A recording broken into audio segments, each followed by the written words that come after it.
ಓಂ ಮಾತ್ರೇ ನಮಃ. ಓಂ ಮಾತೃಭ್ಯೋ ನಮಃ. ಓಂ ಪಿತ್ರೇ ನಮಃ. ಓಂ ಪಿತೃಭ್ಯೋ ನಮಃ. ಓಂ ಗುರುಭ್ಯೋ ನಮಃ. ಓಂ ಆಚಾರ್ಯೇಭ್ಯೋ ನಮಃ. ಓಂ ಮಹಾಗಣಪತಯೇ ನಮಃ. ಓಂ ಕುಲದೇವತಾ ಭೂದೇವಿ ಸಹಿತ ಲಕ್ಷ್ಮೀನಾರಾಯಣಾಯ ನಮಃ. ಓಂ ಉಮಾಮಹೇಶ್ವರಾಭ್ಯಾಂ ನಮೋ ನಮಃ. ಸಮಸ್ತ ಋಷಿ ಪರಂಪರೆಯನ್ನು, ಸಮಸ್ತ ಗುರು ಪರಂಪರೆಯನ್ನು ತಲೆಬಾಗಿ ನಮಿಸುತ್ತಾ ಸಮಸ್ತ ಮಿತ್ರ ವೃಂದಕ್ಕೆ ನಮಸ್ಕಾರಗಳು. ಜ್ಯೋತಿಷಕ್ಕೆ ಹೇಗೆ ಸಂಪರ್ಕಿಸಬೇಕು, ಎಷ್ಟು ಫೀಸ್ ಕಟ್ಟಬೇಕು, ಮತ್ತು ಜನ್ಮ ತಾರೀಕು ಇತ್ಯಾದಿಗಳು, ಜಾತಕ ಇಲ್ಲದಿದ್ದವರು ಏನು ಮಾಡಬೇಕು, ಹೇಗೆ ಸಂಪರ್ಕಿಸೋದು ಅಂದರೆ, ನೀವು ಈ ಸಂಖ್ಯೆಗೆ ನಿಮ್ಮ ಹೆಸರನ್ನು ವಾಟ್ಸಪ್ ಮಾಡಿ ಮಾಹಿತಿ ಪಡೆಯಿರಿ. ನಮ್ಮ ಎಲ್ಲ ವಿಡಿಯೋಗಳಿಗಾಗಿ subscribe, like, comment and share ಮಾಡೋದನ್ನು ಮರಿಬೇಡಿ.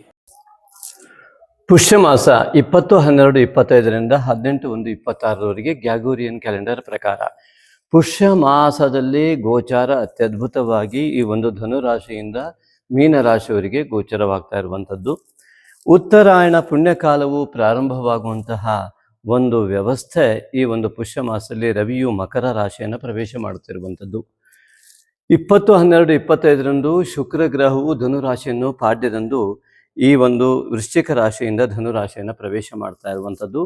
12/1/26 ಶುಕ್ರನು ಮಕರ ರಾಶಿಯನ್ನು ನವಮಿಯಂದು ಧನುರಾಶಿಯಿಂದ ಮಕರ ರಾಶಿಯನ್ನು ಪ್ರವೇಶ ಮಾಡ್ತಾ ಇದ್ದಾನೆ. 29/12/25 ಬುಧವಾರ ಧನುರಾಶಿಯನ್ನು ದಶಮಿಯಂದು ಬುಧನು ವೃಶ್ಚಿಕದಿಂದ ಧನುರಾಶಿಯನ್ನು ಪ್ರವೇಶ ಮಾಡಿ, ಆ ಬುಧನು 17/1/26 ಬುಧಗ್ರಹವು ಮಕರ ರಾಶಿಯನ್ನು ಮತ್ತೆ ಪ್ರವೇಶ ಮಾಡ್ತಾ ಇರುವಂಥದ್ದು ಆ ಒಂದು ಚತುರ್ದಶಿಯಂದು. 14/1/26 ರವಿಯು ಮಕರ ರಾಶಿಯನ್ನು ಏಕಾದಶಿಯಂದು ಧನುರಾಶಿಯಿಂದ ಮಕರ ರಾಶಿಗೆ ಪ್ರವೇಶ ಮಾಡ್ತಾ ಇರುವಂಥದ್ದು. ಇದು ವಿಶಿಷ್ಟವಾಗಿ ಉತ್ತರಾಯಣ ಪುಣ್ಯಕಾಲ ಪ್ರಾರಂಭ, ಮಕರ ಸಂಕ್ರಾಂತಿ, ಉತ್ತರಾಯಣ ಪುಣ್ಯಕಾಲ ಮತ್ತು ಮಕರ ಸಂಕ್ರಾಂತಿಯ ಶುಭಾಶಯಗಳು. ಹಾಗೆಯೇ 15/1/26 ಕುಜಗ್ರಹವು ಮಕರ ರಾಶಿಯನ್ನು ದ್ವಾದಶಿಯಂದು ಧನುರಾಶಿಯಿಂದ ಪ್ರವೇಶ ಮಾಡುತ್ತಿರುವಂಥದ್ದು. ನಂತರ 3/1/26 ಪೂರ್ಣಿಮೆ ಈ ಒಂದು ಮಿಥುನ ರಾಶಿಯಲ್ಲಿ ಆರ್ದ್ರ ನಕ್ಷತ್ರದಲ್ಲಿ ಪೂರ್ಣಿಮೆ ಇರುವಂಥದ್ದು. 18/1/26 ಈ ಅಮಾವಾಸ್ಯೆ ಧನು ರಾಶಿಯಲ್ಲಿ ಪೂರ್ವಾಷಾಢ ನಕ್ಷತ್ರದಲ್ಲಿ ಅಮಾವಾಸ್ಯೆ ಕಂಡುಬರುವಂಥದ್ದು. ಇದು ಪುಷ್ಯ ಮಾಸದ ಗ್ರಹ ವೈಶಿಷ್ಟ್ಯತೆ. ಗುರುವು ಮಿಥುನ ರಾಶಿಯಲ್ಲಿಯೇ, ಕೇತುವು ಸಿಂಹ ರಾಶಿಯಲ್ಲಿಯೇ, ರಾಹುವು ಕುಂಭ ರಾಶಿಯಲ್ಲಿ ಮತ್ತು ಶನೈಶ್ಚರನು ಯಥಾಸ್ಥಿತಿಯಲ್ಲಿ ಮೀನರಾಶಿಯಲ್ಲಿ ಸ್ಥಿತನಾಗಿರುವಂಥದ್ದು. ಮೇಷರಾಶಿ ಸಂಜಾತರೆಲ್ಲರಿಗೂ ಕೂಡ ಪುಷ್ಯ ಮಾಸಕ್ಕೆ ಆತ್ಮೀಯ ಸ್ವಾಗತ. ಮೇಷರಾಶಿ ಅಧಿಪತಿಯಾದಂತಹ ಕುಜಗ್ರಹನು ಧನುರಾಶಿ ಭಾಗ್ಯದಿಂದ ದಶಮಕ್ಕೆ ತನ್ನ ಉಚ್ಚ ಸ್ಥಾನಕ್ಕೆ ಪ್ರವೇಶ ಮಾಡ್ತಾ ಇರುವಂಥದ್ದು ಉತ್ತರಾಯಣ ಪುಣ್ಯಕಾಲದ ಒಂದು ಅದ್ಭುತವಾದ ಸಮಯದಲ್ಲಿ. ಆ ಒಂದು ರವಿಯ ಮಿತ್ರನ ಒಂದು ಸಾಂಗತ್ಯದೊಂದಿಗೆ ಶೋಭಾಯಮಾನನಾಗಿ ಮಕರ ರಾಶಿಯಲ್ಲಿ ಉಚ್ಚನಾಗಿ ಶೋಭಿಸುತ್ತಿರುವುದು ಮೇಷರಾಶಿಯ ಅಧಿಪತಿಯ ಒಂದು ವೈಶಿಷ್ಟ್ಯತೆ ಪುಷ್ಯ ಮಾಸದಲ್ಲಿ. ಹಾಗಾಗಿ ಪುಷ್ಯ ಮಾಸದ ಒಂದು ಅದ್ಭುತವಾದ ಫಲವನ್ನು ಉಚ್ಚ ಸ್ತರದಲ್ಲಿ ಪಡೆಯಲಿಕ್ಕೆ ಮೇಷರಾಶಿಯವರಿಗೆ ಅವಕಾಶವನ್ನು ಕಲ್ಪಿಸಿಕೊಡುತ್ತಿರುವವನು ಮೊದಲನೆಯದಾಗಿ ಕುಜಗ್ರಹ. ಹಾಗಾಗಿ ಈ ಕುಜಗ್ರಹನ ಉಚ್ಚಸ್ಥಾನ ಎನ್ನುವಂಥದ್ದು ಅದು ದಶಮದಲ್ಲಿ ಇರುವುದರಿಂದಾಗಿ ಅನೇಕ ಉದ್ಯೋಗ ಕ್ಷೇತ್ರಗಳಲ್ಲಿ ಮತ್ತು ನೀವು ಮಾಡುತ್ತಿರುವ ಅನೇಕ ಕೆಲಸಗಳಲ್ಲಿ ಅತ್ಯಂತ ದೊಡ್ಡ ಯಶಸ್ಸನ್ನು, ಭೂಮಿಯ ವ್ಯವಹಾರ, ಬಂಗಾರದ ವ್ಯವಹಾರ ಇತ್ಯಾದಿಗಳಲ್ಲಿ ಮತ್ತು ದೈಹಿಕ ಆರೋಗ್ಯ ಇತ್ಯಾದಿಗಳಲ್ಲಿ ಅತ್ಯಂತ ಅದ್ಭುತವಾದ ಯಶಸ್ಸನ್ನು ಕೊಡುವ ನಿಟ್ಟಿನಲ್ಲಿ ಕುಜಗ್ರಹನು ಉಚ್ಚ ಸ್ಥಿತಿಯಲ್ಲಿದ್ದಾನೆ. ಆದರೆ ಈ ಒಂದು ಬಾರಿಯ ವಿಡಿಯೋದಲ್ಲಿ ನೀವು ಗಮನಿಸಬೇಕಾದ ಅಂಶ, ಇನ್ನೊಂದು ಅಂಶವನ್ನು ಹೇಳ್ತಾ ಹೋಗ್ತೇನೆ. ಈ ರಾಹುವಿನ ಹಿಮ್ಮುಖ ಚಲನೆಯು ಕುಜಗ್ರಹದ ಮೇಲೂ ಕೂಡ ಸ್ವಲ್ಪ ಮಟ್ಟಿಗಾದರೂ ಪರಿಣಾಮ ಬೀರುವಂತಹ ಲಕ್ಷಣ ಇರುವುದರಿಂದ ರಾಹು ಪೀಡಿತ ಗ್ರಹವೆಂದು ನಾವು ಗ್ರಹಿಸುತ್ತೇವೆ.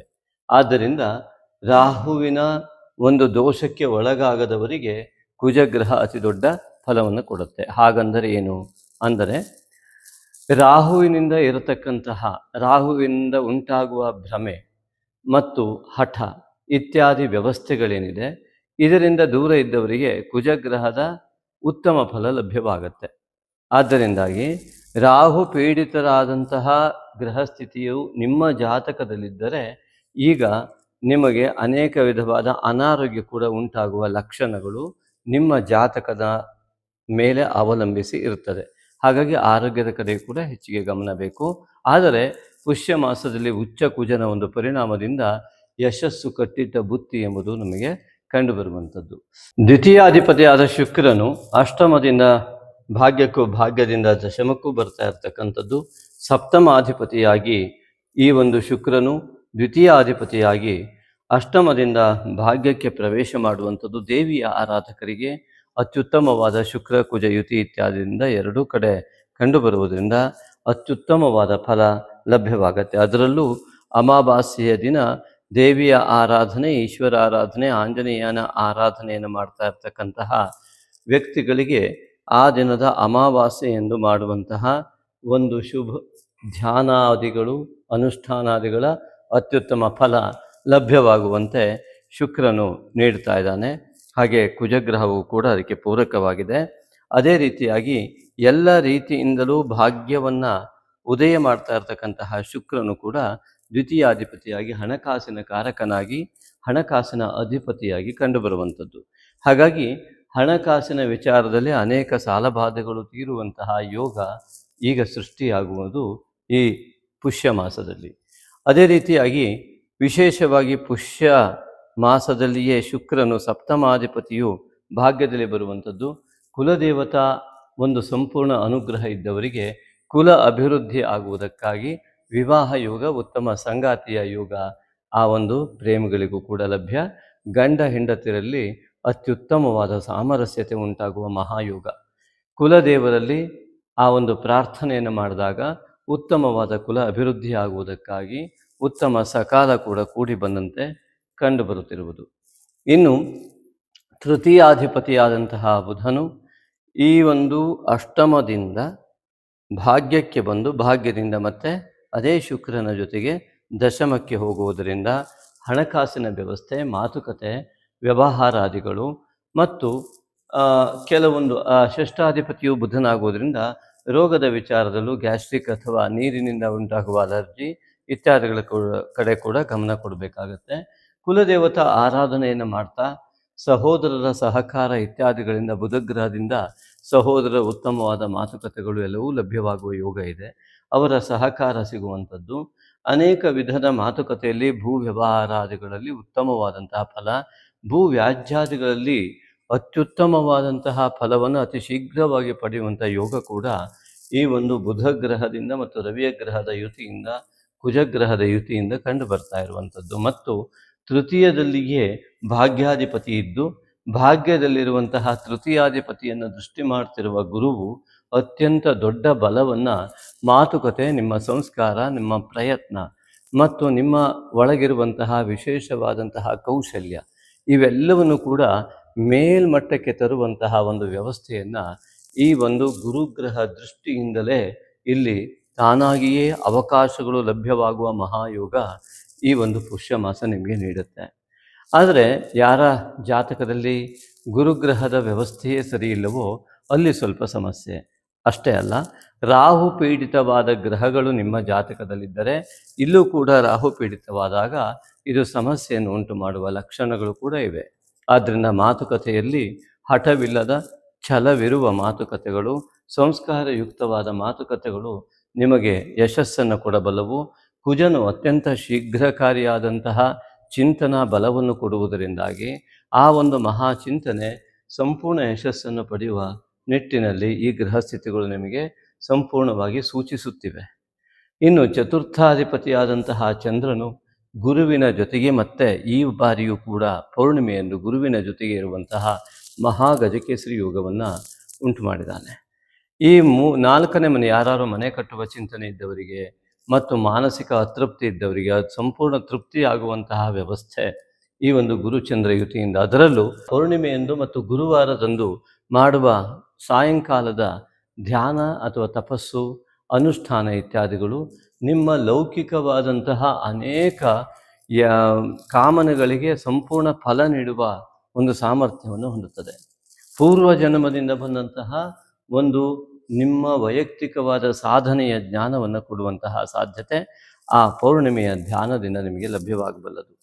ಹಾಗಾಗಿ ಸರಸ್ವತಿ ಧ್ಯಾನ ಇತ್ಯಾದಿಗಳು ಅತ್ಯಂತ ಯಶಸ್ಸನ್ನು ಪಡೆಯುವಂಥ ಜ್ಞಾನಕಾರಕನಾದಂತಹ ಜ್ಞಾನಾಧಿದೇವತೆಯಾದಂತಹ ವಿನಾಯಕ ಮತ್ತು ಈ ಒಂದು ಸರಸ್ವತಿಯ ಧ್ಯಾನಾದಿಗಳು ಅತ್ಯುತ್ತಮವಾದ ಲೌಕಿಕ ಜ್ಞಾನವನ್ನು ಕೂಡ ನಿಮಗೆ ಕೊಡುವ ಬದಲು ಅಲೌಕಿಕ ಜ್ಞಾನವನ್ನು ಕೊಡುವಂತಹ ಒಂದು ವಿಶಿಷ್ಟವಾದ ಭೌಗೋಳಿಕ ವಿಸ್ಮಯ ದಿನ ನಿಮ್ಮದಾಗಿದೆ. ಹಾಗಾಗಿ ಈ ಅಮಾವಾಸ್ಯೆ ಮತ್ತು ಪೌರ್ಣಿಮೆಯ ಧ್ಯಾನ ಅನುಷ್ಠಾನಾದಿಗಳು ಅದ್ಭುತವಾದ ಪರಿಣಾಮವನ್ನು ಬೀರುತ್ತಿರುವುದರಲ್ಲಿ ಯಾವ ಸಂದೇಹ ಇಲ್ಲ. ಅದಕ್ಕಾಗಿ ನೀವು ಮೊದಲೇ ಸಂಕಲ್ಪಿಸಿ ಆ ಸಂದರ್ಭದಲ್ಲಿ ಅನುಷ್ಠಾನ ನಿರತರಾಗಿ ಎಂಬುದಾಗಿ ನನ್ನ ಪ್ರಾರ್ಥನೆ. ಹಾಗೆಯೇ ಇನ್ನು ಪಂಚಮದಲ್ಲಿ ಇರುವಂತಹ ಕೇತು, ಪಂಚಮಾಧಿಪತಿ ರವಿಯು ದಶಮಕ್ಕೆ ಬರುವಂಥದ್ದು. ಕೆಲವರಿಗೆ ಅವರು ಓದಿದ್ದನ್ನೇ ಉದ್ಯೋಗದಲ್ಲಿ ಮಾಡಲಿಕ್ಕೆ ಸಾಧ್ಯ ಇಲ್ಲದೆ ಇರುವಂತಹ ಅಂಶಗಳು ಹೆಚ್ಚಿಗೆ ಕಂಡು ಬರಬಹುದು. ಮತ್ತು ವಿನಾಯಕನ ಒಂದು ಆರಾಧನೆಯನ್ನು ಮಾಡುವ ಮೂಲಕವಾಗಿ ವಿದ್ಯೆಯಲ್ಲಿ ಬರುವ ವಿಘ್ನಗಳನ್ನು ನಿವಾರಣೆ ಮಾಡಿಕೊಳ್ಬೇಕು. ವಿದ್ಯಾಧಿಪತಿಯು ಉಚ್ಚನಾದಂತಹ ಕುಜನ ಜೊತೆಗೆ ರಾಷ್ಟ್ರಾಧಿಪತಿಯ ಜೊತೆಗೆ ಸೇರಿದ್ದರಿಂದಾಗಿ ಅತ್ಯುತ್ತಮವಾದ ವಿದ್ಯೆಯ ಮೂಲಕ ಉತ್ತಮವಾದ ಉದ್ಯೋಗ ಯೋಗ ಮತ್ತು ಉತ್ತಮವಾದ ಉದ್ಯೋಗವನ್ನು ಪಡೆಯಲಿಕ್ಕೆ ಅತ್ಯುತ್ತಮವಾದ ವಿದ್ಯಾಯೋಗ, ಇವೆರಡೂ ಕೂಡ ಅದ್ಭುತವಾದಂತಹ ವ್ಯವಸ್ಥೆಯಲ್ಲಿ ರವಿ ಕುಜನ ಒಂದು ಉಚ್ಚ ರಾಶಿಯಲ್ಲಿರುವ ಕುಜನ ರಾಷ್ಟ್ರಾಧಿಪತಿಯ ಜೊತೆಗೆ ಪಂಚಮಾಧಿಪತಿಯ ಮೇಲನ ಮತ್ತು ಅಲ್ಲಿವರೆಗೂ ನವಮದಲ್ಲಿ ಗುರುವಿನ ದೃಷ್ಟಿ ಇರ್ತಕ್ಕಂತಹ ಕುಜರವಿಯರು ಅತ್ಯುತ್ತಮವಾದ ಒಂದು ವ್ಯವಸ್ಥೆಯನ್ನು ನಿಮ್ಮ ಜೀವನದಲ್ಲಿ ಉದ್ಯೋಗ ಮತ್ತು ವಿದ್ಯೆಗೋಸ್ಕರ ಮಾಡುವ ಎಲ್ಲ ಲಕ್ಷಣಗಳು ಕಂಡುಬರುತ್ತೆ. ಪಿತೃಕಾರಕನಾದಂತಹ ರವಿಯ ಒಂದು ಸಂಪೂರ್ಣವಾದ ಅನುಗ್ರಹ ಇದ್ದವರಿಗೆ, ತಂದೆಯ ಜೊತೆ ಉತ್ತಮವಾದ ಸಂಬಂಧ ಮಾತುಕತೆ ಇದ್ದವರಿಗೆ ಅನೇಕ ದೋಷಗಳು ಮುಕ್ತವಾಗಿ ಇನ್ನೂ ಹೆಚ್ಚಿನ ಲಾಭ, ಕುಲದೇವತಾ ಆರಾಧನೆಯ ಫಲ, ಪಿತೃವರ್ಗದ ಆಶೀರ್ವಾದ ಬಲದಿಂದ ನಿಮ್ಮ ನಿರೀಕ್ಷೆಗೂ ಮೀರಿ ಬರುವಂತಹ ಯೋಗ ಈ ಒಂದು ಪುಷ್ಯಮಾಸ ನಿಮಗೆ ಕಲ್ಪಿಸಿಕೊಡ್ತಾ ಇದೆ. ಹಾಗೆಯೇ ಇನ್ನು ಷಷ್ಠಾಧಿಪತಿ ಆದಂತಹ ಬುಧನು ಅಷ್ಟಮದಿಂದ ಯಾವುದೋ ಕಂಟಕದಿಂದ ಪಾರಾಗುವಂತಹ ಲಕ್ಷಣಗಳು, ಅಂದರೆ ಅನಾರೋಗ್ಯಾದಿಗಳಿಂದ ಮುಕ್ತವಾಗುವ ಯೋಗ, ಗುರುವಿನ ದೃಷ್ಟಿ, ರವಿಯ ಯುತಿ, ಆರೋಗ್ಯಂ ಭಾಸ್ಕರಾದಿಚ್ಛೇತ್ ಎನ್ನುವಂತೆ ಆ ಆರೋಗ್ಯವನ್ನು ಕೂಡ ರವಿಯ ಮೂಲಕವಾಗಿ ಮತ್ತು ಈ ಒಂದು ಬುಧನ ರೋಗಾಧಿಪತಿಯಾದ ಬುಧನ ಮೂಲಕವಾಗಿ ಉತ್ತಮ ಆರೋಗ್ಯವನ್ನು ಪಡೆಯುವ ಯೋಗ. ಹಾಗೆಯೇ ಬುದ್ಧಿ, ಯಾವಾಗ ಈ ಬುಧನು ಧನುರಾಶಿಯನ್ನು ಪ್ರವೇಶ ಮಾಡ್ತಾನೋ, ಈ ಧನುರಾಶಿಯನ್ನು 29/12/25 ಧನುರಾಶಿಯನ್ನು ಯಾವಾಗ ಪ್ರವೇಶ ಮಾಡ್ತಾನೆ, ಆ 29ನೇ ತಾರೀಕಿನ ನಂತರ ನೀವು ತೆಗೆದುಕೊಳ್ಳುವ ನಿರ್ಧಾರಗಳು ಜೀವನಕ್ಕೆ ಅದು ಅತಿ ದೊಡ್ಡ ಉತ್ತಮ ನಿರ್ಧಾರವಾಗಿ ಪರಿಣಮಿಸಿ ಉತ್ತಮ ಜೀವನಕ್ಕೆ ಕಾರಣವಾಗಬಲ್ಲದು.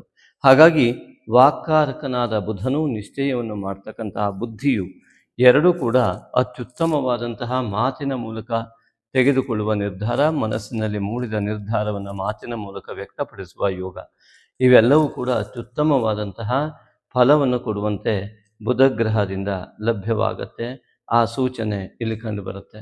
ಈಗಾಗಲೇ ಹೇಳಿದಂತೆ ಸಪ್ತಮಾಧಿಪತಿಯ ಶುಕ್ರನ ಸಮಸ್ತ ವಿಧವಾದ ಚಲನೆ ವೈವಾಹಿಕ ಜೀವನಕ್ಕೂ ಪ್ರೇಮಿಗಳಿಗೂ ಅತ್ಯುತ್ತಮವಾದ ಯೋಗ, ಉತ್ತಮವಾದಂತಹ ಜೀವನದ ಒಂದು ಭದ್ರ ಬುನಾದಿಗೆ ಕಾರಣ. ಅಷ್ಟಮಾಧಿಪತಿಯಾದಂತಹ ಕುಜನೇ ಭಾಗ್ಯಕ್ಕೆ ಬಂದಿದ್ದರಿಂದ ಈ ಬುಧ ಮತ್ತು ಕುಜರ ಎರಡೂ ಚಲನೆ ಈ ಒಂದು ಧನುರಾಶಿ ಮತ್ತು ಮಕರ ರಾಶಿಯಲ್ಲಿರಿಂದ ಅನೇಕ ಕಂಟಕಗಳು ನಿವಾರಣೆಯಾಗುವ ಲಕ್ಷಣಗಳಿದ್ದು ಜಾತಕವನ್ನು ಅವಲಂಬಿಸಿ ನೋಡುವ ಅನಿವಾರ್ಯತೆ ಮಾತ್ರ ಇರುತ್ತೆ. ಇನ್ನು ಭಾಗ್ಯಾಧಿಪತಿಯಾದ ಗುರುವು ಬುಧನ ಮನೆಯಲ್ಲಿಯೂ ಬುಧನು ಆ ಗುರುವಿನ ಮನೆಯಲ್ಲಿದ್ದು ಪರಸ್ಪರ ಕೆಲವು ದಿವಸಗಳ ಕಾಲ ಪರಿವರ್ತನಾ ಯೋಗದೊಂದಿಗೆ ಬರುವುದರಿಂದ ಗುರುವಿನ ಅತ್ಯಂತ ಬಲ, ಆಧಿಕ್ಯತೆ, ಅತ್ಯಂತ ಉತ್ತಮವಾದ ದೈವಬಲ, ನಿಮ್ಮ ಪ್ರಯತ್ನ ಹೊಂದಿದ್ದರೆ ಸಾಕು. ದೈವಬಲ ಇದೆ ಎಂದು ಪ್ರಯತ್ನವನ್ನು ಮಾಡದಿದ್ದರೆ ಸೂಕ್ತ ಮಾರ್ಗದರ್ಶನ ಅಥವಾ ಸೂಕ್ತ ಸಮಯದ ನಿರ್ಧಾರಗಳು, ಸೂಕ್ತ ಸಮಯದಲ್ಲಿ ಸಂಪೂರ್ಣವಾಗಿ ನಿಮ್ಮನ್ನು ನೀವು ತೊಡಗಿಸಿಕೊಳ್ಳುವಿಕೆ ಇಲ್ಲದಿದ್ದಲ್ಲಿ ಆ ಫಲ ಸಿಗುವುದಿಲ್ಲ. ಭವಿಷ್ಯತ್ತಿನ ಚಿಂತನೆಯನ್ನು ಬಿಟ್ಟು ಈ ಒಂದು ವರ್ತಮಾನ ಕಾಲದ ವ್ಯವಸ್ಥೆಗೆ ಅತಿ ಹೆಚ್ಚಿನ ಆಸಕ್ತಿಯನ್ನು ವಹಿಸಿ ನಿಮ್ಮನ್ನು ನೀವು ತೊಡಗಿಸಿಕೊಳ್ಳುವುದು ಅತ್ಯುತ್ತಮವಾದ ಫಲಕ್ಕೆ ಈ ಒಂದು ಬುಧ ಮತ್ತು ಗುರುಗ್ರಹದ ಪರಿವರ್ತನಾ ಯೋಗ ಕಾರಣ.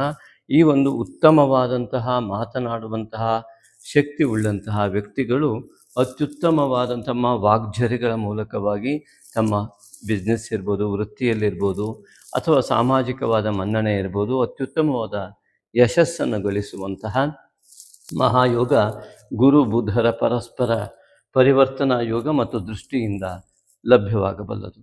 ಹಾಗೆಯೇ ಇನ್ನು ಈ ಒಂದು ಮೇಷರಾಶಿಯವರಿಗೆ ದಶಮದಲ್ಲಿ ಈ ಒಂದು ಮಕರ ರಾಶಿಯಲ್ಲಿ ಶುಕ್ರ, ರವಿ, ಕುಜ, ಬುಧ, ಈ ಶುಕ್ರ ಅಸ್ತನಾಗ್ತಾನೆ. ಹಾಗಾಗಿ ಹಣಕಾಸಿನಲ್ಲಿ ತೊಂದರೆ ಬರುವಂತಹ ಲಕ್ಷಣಗಳು, ವೈವಾಹಿಕ ಜೀವನದಲ್ಲಿ ಒತ್ತಡಗಳು ಉಂಟಾಗುವ ಲಕ್ಷಣಗಳು ಶುಕ್ರ ಗ್ರಹದಲ್ಲಿ ಇರುವುದರಿಂದ ದುರ್ಗಿಯ ಆರಾಧನೆಯನ್ನು ಮಾಡಿದರೆ, ಕುಲದೇವತೆಯ ಆರಾಧನೆಯನ್ನು ಮಾಡ್ತಾ ಬಂದರೆ ನಿಮಗೆ ಅಂತಹ ಸಂಕಷ್ಟಗಳಿಂದ ದೂರ ಬರಲು ದಾರಿ ಆಗತ್ತೆ. ಆದರೆ ಇಂತಹ ಸಂದರ್ಭದಲ್ಲಿ ಅತಿಯಾದ ಇನ್ವೆಸ್ಟ್ಮೆಂಟ್ ಇತ್ಯಾದಿಗಳನ್ನು ಹಾಕುವವರು ಬಹಳ ಎಚ್ಚರದಿಂದ ಹಾಕಬೇಕಾದ ಅಗತ್ಯ ಇದೆ. ಅವರವರ ಜಾತಕವನ್ನು ಅವಲಂಬಿಸಿ ಅವರ ಸಮಯವನ್ನು, ಪರಿಸ್ಥಿತಿಯನ್ನು ಮತ್ತು ಯಾವ ವಿಷಯಕ್ಕೆ ಹಣವನ್ನು ಹಾಕುವಂತಹ ವ್ಯವಸ್ಥೆ ಇವೆಲ್ಲವನ್ನು ಪರಿಶೀಲನೆ ಮಾಡಿ ನಿರ್ಧಾರ ತೆಗೆದುಕೊಳ್ಳುವುದು ಒಳ್ಳೆಯದು. ಹಾಗಾಗಿ ದಶಮಾಧಿಪತಿಯಾದಂತಹ ಶನೈಶ್ಚರನು 12ನೇ ಮನೆಯಲ್ಲಿದ್ದರೂ ಅತ್ಯುತ್ತಮವಾದ ಫಲವೇ ಲಭ್ಯವಾಗತ್ತೆ. ಆದರೆ ರಾಹು ಪೀಡಿತವಾಗಿ ಶುಕ್ರ, ರವಿ, ಕುಜ, ಬುಧರು ಕಂಡು ಬರುವುದರಿಂದ ಕೆಲವರಿಗೆ ಅನೇಕ ವ್ಯತಿರಿಕ್ತ ಫಲಗಳು ಸಿಗುವಂತಹ ಕಾರಣವು ರಾಹುವಿನಿಂದ ಉಂಟಾಗುವ ಲಕ್ಷಣ ಇದೆ. ಏಕಾದಶದಲ್ಲಿ ಇರತಕ್ಕಂತಹ ರಾಹುವು ಲಾಭಾಂಶಕ್ಕೆ ಅತಿಯಾದ ಹೊಡೆತವನ್ನು ಕೊಡುವ ನಿಟ್ಟಿನಲ್ಲಿ ನಿಮ್ಮ ಈ ಗ್ರಹಸ್ಥಿತಿಗಳ ದೋಷ ಒಳ್ಳೆಯ ಫಲವನ್ನು ಸಂಪೂರ್ಣ ನಿರ್ಮೂಲನ ಮಾಡುವ ಸಾಧ್ಯತೆಗಳು ಕೂಡ ಕೆಲವರಿಗೆ ಇರುತ್ತೆ. ಅವರವರ ಜಾತಕ, ಈ ಜನ್ಮದ ಸಂಸ್ಕಾರ ಮತ್ತು ವ್ಯಕ್ತಿಯ ನಿರಂತರ ಪ್ರಯತ್ನ ಇತ್ಯಾದಿಗಳ ಮೇಲೆ ಪ್ರತಿ ವ್ಯಕ್ತಿಗಳಲ್ಲೂ ಭಿನ್ನ ಭಿನ್ನವಾದ ಫಲಗಳೇ ಲಭ್ಯವಾಗಬಲ್ಲವು. ಆದ್ದರಿಂದಾಗಿ ಇನ್ನು ಏಕಾದಶದಲ್ಲಿರುವಂತಹ ರಾಹು ಲಾಭಾಂಶಕ್ಕೆ ತೊಂದರೆಯನ್ನು ಕೊಡ್ತಾ ಇದ್ದರೆ, ಪುಣ್ಯಾಂಶಕ್ಕೆ ತೊಂದರೆಯನ್ನು ಕೊಡ್ತಾ ಇದ್ದರೆ ಅದಕ್ಕೆ ನಾಗನ ಆರಾಧನೆ ಮಾಡಬೇಕು. ನಾಗನ ಆರಾಧನೆ, ನಾಗ ಮತ್ತು ವಿನಾಯಕನ ಆರಾಧನೆ ಮೇಷರಾಶಿಯವರಿಗೆ ಅಗತ್ಯವಾಗಿ ಕಂಡು ಬರ್ತಾ ಇರುವುದರಿಂದ ಲಾಭಾಂಶ ಮತ್ತು ವಿದ್ಯಾಸ್ಥಾನ ಮತ್ತು ಪಿತೃಸ್ಥಾನದಲ್ಲಿ ಕಂಡು ಬರ್ತಕ್ಕಂತಹ ಕೇತುವಿನ ವ್ಯವಸ್ಥೆ, ಇದನ್ನು ಸಂಪೂರ್ಣವಾಗಿ ದೋಷವನ್ನು ನಿವಾರಣೆ ಮಾಡಿಕೊಳ್ಳಿಕ್ಕೆ ನಾಗಶಕ್ತಿ ವಿನಾಯಕನ ಆರಾಧನೆಯನ್ನು ಮಾಡುವುದು ತುಂಬ ಒಳ್ಳೆಯದು. ಈ ನಾಗಶಕ್ತಿಯ ವಿನಾಯಕನ ಆರಾಧನೆಯನ್ನು ಹೇಗೆ ಮಾಡಬೇಕು ಎಂಬುದಾಗಿ ಸಣ್ಣ ಪ್ರಮಾಣದ ಒಂದು ವಿಧಾನವನ್ನು ಈ ವಿಡಿಯೋದ ಕೊನೆಯಲ್ಲಿ ಲಕ್ಕಿ ಕಾಮೆಂಟ್ ಸೆಕ್ಷನ್ ನಂತರದಲ್ಲಿ ಕೊಟ್ಟಿರ್ತೇವೆ. ಆಸಕ್ತರನ್ನು ನೋಡಿ ಪಡೆಯಬಹುದು. ಅದೇ ರೀತಿಯಾಗಿ ಈ ಒಂದು ಮೇಷರಾಶಿಯವರಿಗೆ 12ನೇ ಮನೆಯಲ್ಲಿ 9 ಮತ್ತು 10ನೇ ಮನೆಯ ಅಧಿಪತಿಯಾದ ಭಾಗ್ಯ ಮತ್ತು ಲಾಭಾಂಶದ ಅಧಿಪತಿಯಾದಂತಹ ಶನೈಶ್ಚರನು 7.5 ಸಾರ್ಧ ಸಪ್ತಮ ಶನಿಯ ಒಂದು ಫಲವನ್ನು ನೀಡ್ತಾ ಇರುವುದರಿಂದ ಕುಜನು ಶನಿಯ ಮನೆಯಲ್ಲಿ ಉಚ್ಚನಾಗಿ ಬಂದು 7.5 ಪ್ರಾರಂಭವಾಗಿದ್ದರಿಂದ 2 ರೀತಿಯ ಫಲಗಳು ಲಭ್ಯವಾಗತ್ತೆ. ಒಂದು, ಉದ್ಯೋಗದಲ್ಲಿ ತಕ್ಷಣವೇ ಅತ್ಯಂತ ದೊಡ್ಡ ಹಿನ್ನಡೆ, ಇಲ್ಲ ಅತ್ಯಂತ ದೊಡ್ಡ ಉನ್ನತಿ, ಎರಡೂ ಲಭ್ಯ. ಈ ವ್ಯಕ್ತಿಯ ವ್ಯಕ್ತಿತ್ವ ಮತ್ತು ಆ ಒಂದು ಗ್ರಹಸ್ಥಿತಿಯ ಆಧಾರದ ಮೇಲೆ ಅವರವರ ಜಾತಕದ ಫಲವನ್ನು ನೋಡಿ ಹೇಳಬೇಕಾಗತ್ತೆ.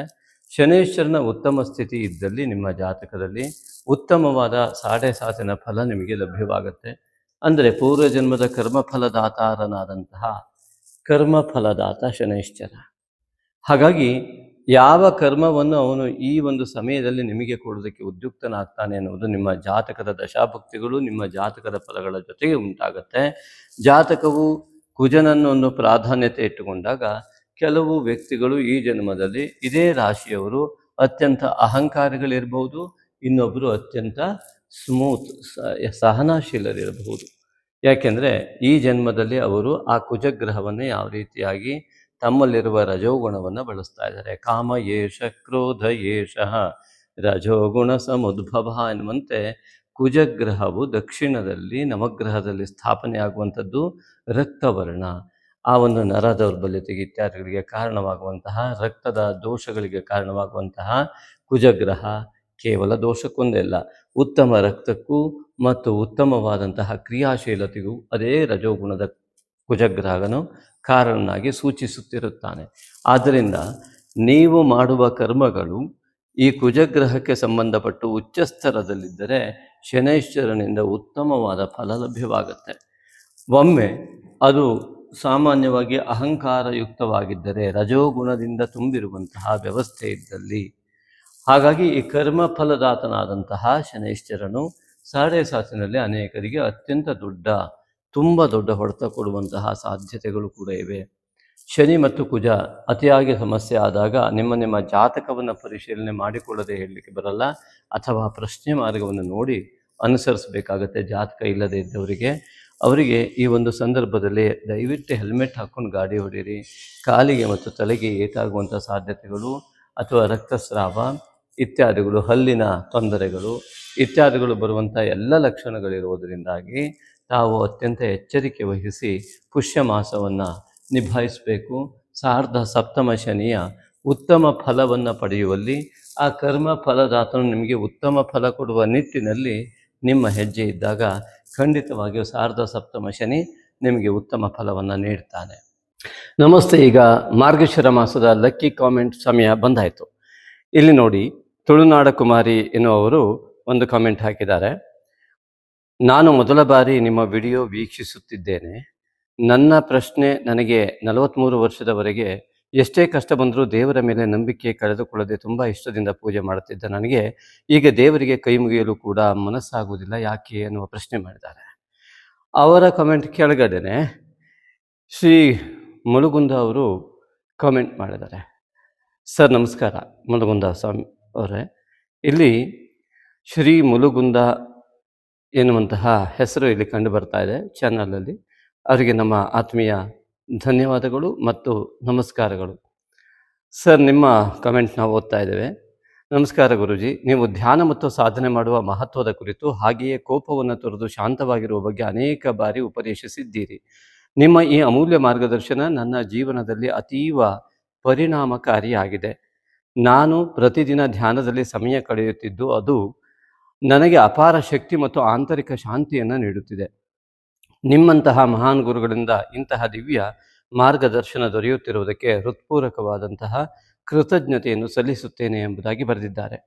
ಅಂದರೆ ತುಳುನಾಡ ಕುಮಾರಿಯವರೇ, ನಮ್ಮ ಚಾನಲಿಗೆ ಹೋಗಿ ನಮ್ಮ ಅನೇಕ ವಿಡಿಯೋಗಳನ್ನು ನೋಡುವುದರಿಂದ ನಿಮಗೆ ಇದಕ್ಕೆ ಸರಿಯಾದ ಉತ್ತರ ಲಭ್ಯವಾಗುತ್ತೆ. ಇವರಂತೆಯೇ ಆಂತರಿಕವಾದ ಶಾಂತಿಯನ್ನು ಪಡೆಯೋದಕ್ಕೆ ಮತ್ತು ದೇವರ ಮೇಲೆ ನಂಬಿಕೆ ಇಟ್ಟು ಜೀವನವನ್ನು ಸುಗಮವಾಗಿ ಮಾಡಲಿಕ್ಕೆ ಅವಕಾಶ ಸಿಗ್ತದೆ ಅಂತ ಮುಳುಗುಂದ ಸ್ವಾಮಿಯವರ ಈ ಒಂದು ಮುಳುಗುಂದ ಅವರ ಒಂದು ಕಾಮೆಂಟ್ ನಿಮಗೆ ಉತ್ತರವನ್ನು ನೀಡಿದೆ. ಹಾಗೆಯೇ ಇನ್ನು ಕೆಲವರು ಈ ಒಂದು ನಿಮ್ಮ ಜ್ಯೋತಿಷ್ಯವನ್ನು ನೋಡುವುದರಿಂದ ಯಾರಿಗೆ ಉಪಕಾರ ಇದೆ ಅಂತ ಕೇಳಿದವರು ಇದ್ದಾರೆ. ಹಾಗಾಗಿ ಇವರು ಇಂತಹ ಆ ರೀತಿಯಾದ ಕಮೆಂಟ್ ಮಾಡಿದವರು ಅದರ ಕೆಳಗಡೆಯ ಮತ್ತು ಮೇಲ್ಗಡೆಯ ಕಮೆಂಟ್ಗಳನ್ನು ಓದಿದರೆ ಯಾರ್ಯಾರಿಗೆ ಅದು ಉಪಕಾರ ಆಗಿದೆ ಅನ್ನೋದು ಖಂಡಿತವಾಗಿಯೂ ನಿಮಗೆ ತಿಳಿಯುತ್ತೆ. ಯಾರು ಅದನ್ನು ಅಳವಡಿಸ್ಕೊಳ್ಳೋದಕ್ಕೆ ಇಷ್ಟಪಡ್ತಾರೋ ಅವರಿಗೆ ಖಂಡಿತವಾಗಿಯೂ ಉಪಯೋಗ ಆಗುತ್ತೆ. ಇಷ್ಟೇ ಸ್ವಾಭಾವಿಕವಾದ ಸರಳವಾದ ಉತ್ತರ. ಮುಳುಗುಂದ ಅವರಿಗೆ ಮತ್ತೊಮ್ಮೆ ಧನ್ಯವಾದಗಳು. ಹಾಗೆಯೇ ಇನ್ನು ಮುಂದಿನ ಒಂದು ಕಾಮೆಂಟನ್ನು ನೋಡ್ತಾ ಹೋದರೆ ಶ್ರೀನಿವಾಸ ಮೂರ್ತಿಯವರು ಒಂದು ಪ್ರಶ್ನೆಯನ್ನು ಕೇಳಿದ್ದಾರೆ. ನನ್ನ ಮಗನು ನನಗೆ ಸುಮ್ಮನೆ ನನ್ನನ್ನು ದ್ವೇಷ ಮಾಡ್ತಾನೆ, ಹಾಗಂತ ಅವನಿಗೆ ನಾನು ಬಿಟ್ಟಿರೋ ಶಕ್ತಿ ಇಲ್ಲ, ಪ್ರೀತಿ ಇದೆ. ಆದರೂ ಆಗಾಗ ನನ್ನ ಹತ್ರ ಮಾತು ಬಿಡೋದು, ದೂರ ಆಗೋದು, ಈ ರೀತಿಯಾಗಿ ಮಾಡ್ತಾನೆ. ಇದು ನನಗೂ ಅವನಿಗೂ ಕೂಡ ಹಿಂಸೆ ಆಗ್ತಾ ಇದೆ. ಇದಕ್ಕೇನು ಕಾರಣ ಗುರುಜಿ? ಇದೇನು ಮಾಡಬೇಕು ಅಂತ ಕೇಳಿದರೆ, ಖಂಡಿತವಾಗಿಯೂ ಒಂದು ತಂದೆಯ ಒಂದು ಅಳಲನ್ನು ತೋಡಿದಿರ. ಇಂತಹ ಒಂದು ಸ್ಥಿತಿಗತಿಗಳು ಕೇವಲ ನಿಮಗೊಂದೇ ಅಲ್ಲ, ಸಾಮಾನ್ಯ ವಯಸ್ಕರಾಗ್ತಾ ಬಂದಂತಹ ಮಕ್ಕಳು ತಂದೆಯನ್ನು ತಿರಸ್ಕಾರ ಮಾಡದ ರೀತಿಯಲ್ಲಿ ನಡೆದುಕೊಳ್ಳುವಂತಹ ವಿಧಿವಿಧಾನಗಳು ಇತ್ತೀಚಿನ ದಿನದಲ್ಲಿ ಅದರ ಪ್ರಮಾಣ ಜಾಸ್ತಿ ಆಗಿದೆ. ಇವತ್ತಿನ ಶಿಕ್ಷಣ ವ್ಯವಸ್ಥೆಯ ಒಂದು ನ್ಯೂನ್ಯತೆ ಅಂತ ಕೂಡ ಅದನ್ನು ನಾನು ಕರಿತೀನಿ. ಯಾಕೆ ಶಿಕ್ಷಣ ಕ್ಷೇತ್ರದಲ್ಲಿಯೇ ನಾನಿದ್ದು ನೋಡಿರುವಂಥ ಸತ್ಯ ಕೂಡ ಇದೆ. ಹಾಗೆಯೇ ಯಾರ ಜಾತಕದಲ್ಲಿ ರವಿಗ್ರಹ ಸರಿ ಇರುವುದಿಲ್ಲವೋ, ಪಿತೃಸ್ಥಾನದ ಅಧಿಪತಿ ಸರಿ ಇರುವುದಿಲ್ಲವೋ, ಈಗ ಇಂತಹ ಸ್ವಾಭಾವಿಕ ಪ್ರತಿಕ್ರಿಯೆಗಳು ಉಂಟಾಗುತ್ತೆ. ಯಾಕೆ ಅಂತ ಕೇಳಿದರೆ, ಯಾರಿಗೆ ತಂದೆಯಿಂದ ದೂರ ಆಗುವ ಮತ್ತು ಕುಲದೇವತಾ ಆರಾಧನೆಯ ಫಲ ಸಿಗದೇ ಇರುವಂತಹ, ದೈವಬಲ ಸಿಗದೇ ಇರುವಂತಹ ಪೂರ್ವಜನ್ಮದ ದೋಷಗಳು ಇರ್ತಾವೆಯೋ ಅಂಥವರು ಹುಟ್ಟಿದಾಗ ಈ ತಂದೆಯಿಂದ ಭಿನ್ನ ಆಗುವಂತಹ, ಭಿನ್ನಾಭಿಪ್ರಾಯ ಹೊಂದುವಂಥ ಯೋಗಗಳು ಅಲ್ಲಿ ಉತ್ಪನ್ನವಾಗ್ತವೆ. ಅದಕ್ಕೆ ಪರಿಹಾರ ತಂದೆ ಮತ್ತು ಮಗ ಇಬ್ಬರು ಕೂಡ ಆತ್ಮೀಯತೆಯಿಂದ ಕುಳಿತು ಇಂತಹ ದೋಷದಿಂದ ನಾವು ದೂರವಾಗಿ ನಾವಿಬ್ಬರು ಹತ್ತಿರ ಆಗಬೇಕು ಅನ್ನುವಂತಹ ಚಿಂತನೆಯನ್ನು ಮಾಡ್ತಕ್ಕಂಥದ್ದು.